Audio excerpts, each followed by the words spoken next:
Chapter 10 of 6 Years with the Texas Rangers, 1875 to 1881. Read by Wayne Cooke. A Winter of Quiet and a Transfer. In the fall of 1878, a man named Dowdy moved from South Texas and settled on the headwaters of the Johnson Fork of the Guadalupe River in Cooke County. His family consisted of himself, wife, 3 grown daughters, a grown son, and a young son 12 or 14 years old.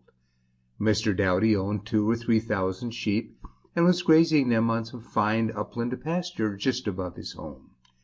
He contracted for his winter supply of corn, and when the first load of grain arrived at the ranch, the 3 girls walked out half a mile to where the sheep were grazing to stay with their younger brother, while the elder returned to the ranch to measure and receive the corn. When young Mr. Dowdy returned to the sheep an hour later, he was horrified to find that his 3 sisters and his little brother had been massacred by a band of roving Indians. From the signs on a high bluff nearby, the sheep and their herders had been under observation by the redskins for some time, and, seeing the only man leave, the Indians descended upon the defenseless girls and boy and killed them. As there was no ranger company within 100 miles of Cooke County at the time, a party of frontiersmen quickly gathered and followed the murderers. But after pursuing them for nearly 200 miles, the posse lost the trail in the rough Devil's River country. Cooke County then called for rangers, and General Jones ordered Lieutenant Reynolds to proceed to that county and to go into camp for the winter at the Dowdy Ranch. This descent upon the Dowdy family was the last raid ever made by Indians in Cooke County, and was perhaps the most heartrending. We herded our horses that winter on the very ground where the unfortunate young Mrs. Dowdy and their brother were killed. At the time they were murdered, the ground was soft and muddy from a recent rain, so one could see for months afterward where the poor girls had run on foot while the Indians charged on horseback. I remember one of the young ladies ran nearly 400 yards before she was overtaken and shot full of arrows by a heartless redskin. These murderers were probably Kickapoos and Lipans that lived in the Santa Rosa Mountains, Old Mexico, and frequently raided southwest Texas, stole hundreds of horses, and killed many people. While guarding their horses on the ground where the Dowdy family was killed, the ranger boys built a rock monument 8 or 10 feet high to mark the spot where the victims fell. Lieutenant Reynolds kept scouting parties in the field at intervals throughout the winter, but, like lightning, Indians never strike twice in the same place. The winter of 1878-79 was the quietest one I ever spent as a ranger. Cooke County was pretty well cleaned of outlaws, and we made fewer arrests that season than ever before. The rangers encountered but one real bad man in Cooke County. His name was Eli Wixon, and he was wanted for murder in East Texas. It was known that Wixon would be at the polls of the county precincts to vote on Election Day, November 1878, so Lieutenant Reynolds sent Corporal Warren and Privates Will Bannister and Abe Anglin to arrest Wixon. Corporal Warren found his man at the polls, and lost no time in telling Wixon what he was there for, and ordered him to unbuckle his belt and drop his pistol. Wixon hesitated, and finally called on his friends to protect him from the rangers. The crowd came to his relief, and for a time it looked as if there would be trouble.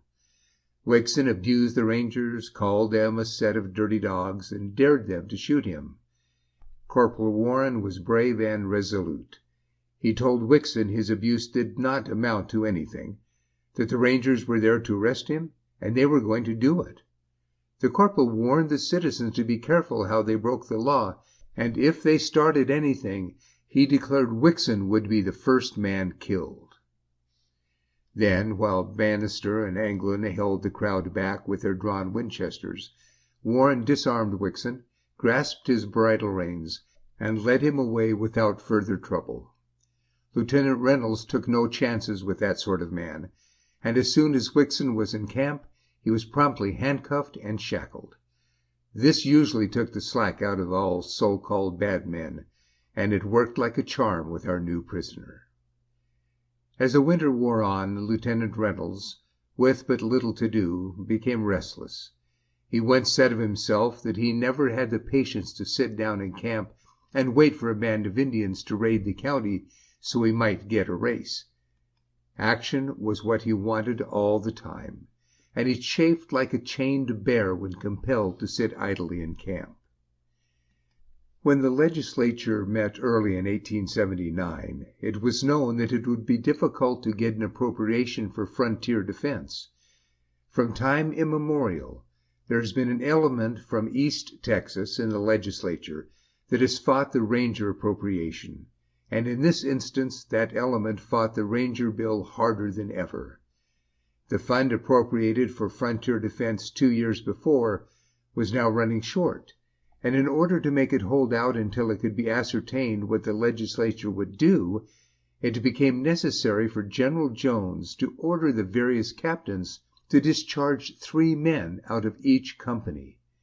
In a week a similar order was promulgated, and this was kept up until the battalion was reduced to almost 1/2 its former strength. Lieutenant Reynolds was compelled to sit idly by and see his fine, experienced rangers dwindle away before his eyes, and what he said about those short-sighted lawmakers would not look nice in print. In March 1879, Captain Pat Dolan, commander of Company F, then stationed on the Nueces River, 75 miles southwest of Reynolds' company, wrote to Lieutenant Reynolds that a big band of horse and cattle thieves were reported operating in the vicinity of the head of Devil's River and along the Nueces. He wished to take a month's scout out in that country, but since the ranger companies had been so reduced, he did not feel strong enough to operate against them alone and leave a reserve in his own camp. He therefore asked Lieutenant Reynolds to send a detachment to cooperate with him. I was then second sergeant, and with 5 men I was ordered to report to Captain Dolan for a 3-week scout on Devil's River and the Pecos. I reported to the commander of Company F, and we scouted up the Nueces River, then turned west to Beaver Lake on the head of Devil's River. From the lake we went over on Johnson's Run and covered the country thoroughly, but without finding the reported outlaws. One morning after starting out on our day's scout, Captain Dolan halted the command and, taking with him Private Robb, went in search of water. A heavy fog came up after he left us and hung over the country the greater part of the day. The captain did not return to us, and Sergeant G.K. Chin ordered his men to fire their guns to give the lost ones our position. We remained in the vicinity until night, and then returned to Howard's Well, a watering place on Johnson's Run. The following morning we scouted out to the point from which the captain had left us the day before. It was now clear, the sun shining brightly, but the lost men could not be found. Dolan was an experienced frontiersman, and we concluded that, after finding himself lost in the fog, he would return to his headquarters on the Nueces, 125 miles away. Sergeant Chin, therefore, headed the command for this camp, and when we reached it, we found Captain Dolan and Private Robb had preceded us. They had traveled through a bad Indian country with nothing to eat but what venison they had killed. From Dolan's company I marched my detail back to Company E by easy stages and reached our camp at Dowdy's Ranch the last week in March with our horses ridden down. We had covered something like 500 miles without accomplishing anything. As soon as I arrived, I walked up to the lieutenant's tent to make my report. I was met by First Sergeant C. L. Neville, who told me that Lieutenant Reynolds had resigned and left the company. At first I thought the sergeant was only joking, but when I was convinced that the lieutenant had really gone, I was shocked beyond measure.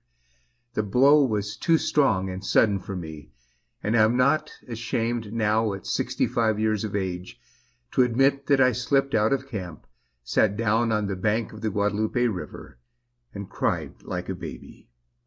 It seemed as if my best friend on earth had gone forever. Reynolds had had me transferred from Coldwell's company to his own when I was just a stripling of a boy. As soon as I was old enough to be trusted with a scout of men and the vacancies occurred, I was made second corporal, first corporal, and then second sergeant. I was given the best men in the company and set against the most noted outlaws and hardened criminals in the state of Texas. Lieutenant Reynolds gave me every chance in the world to make a name for myself, and now he was gone. I felt the loss keenly. I feel sure the records now on file in Austin will bear me out when I say Reynolds was the greatest captain of his time, and perhaps of all time. The state of Texas lost a matchless officer when Madge Reynolds retired to private life. After leaving the Ranger service, he made Lampasas his home and served that county as its sheriff for several terms. The legislature finally made a small appropriation for frontier defense. Sergeant Neville was ordered to report at Austin with Company E for the reorganization of the command. Reynolds' resignation practically broke up the company, and though Sergeant Neville was made lieutenant of Company E, and afterward raised to a captaincy, and left behind him an enviable record, yet he was not a Madge Reynolds by a long shot. On reaching Austin, R.C. Ware and the Bannister boys secured their transfer to Captain Marsh's Company B, while the Carter boys, Ben and Doc, C.R. Connor, and Bill Derrick, resigned the service and retired to private life. Abe Anglin became a policeman at Austin, Texas.